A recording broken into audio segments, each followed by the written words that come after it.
Script d'ouverture percutant. Depuis plus de 2 ans, la guerre entre la Russie et l'Ukraine ne ressemble plus à ce qu'elle était au départ. Ce n'est plus une guerre de percée spectaculaire, ce n'est plus une guerre d'annonce choc, ce n'est même plus une guerre de symboles. C'est devenu une guerre d'usure. Pendant que l'attention médiatique mondiale se disperse, sur le terrain, une stratégie plus froide, plus méthodique semble s'imposer, celle des 1000 entailles.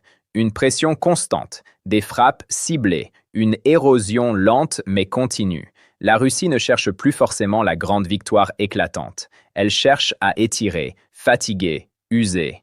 Forcer l'Ukraine à consommer ses réserves, à déplacer ses troupes, à combler des brèches sans jamais pouvoir souffler. À Dnipro, dans l'est et le sud du front, la dynamique évolue.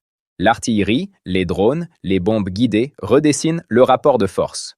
Chaque kilomètre n'est plus seulement un enjeu territorial, c'est un enjeu logistique, industriel, psychologique. Alors, une question se pose. Kiev est-elle en train de combattre la guerre d'hier pendant que Moscou impose la guerre de demain? La stratégie d'attrition peut-elle réellement changer l'issue politique du conflit? Et surtout, qui peut tenir le plus longtemps?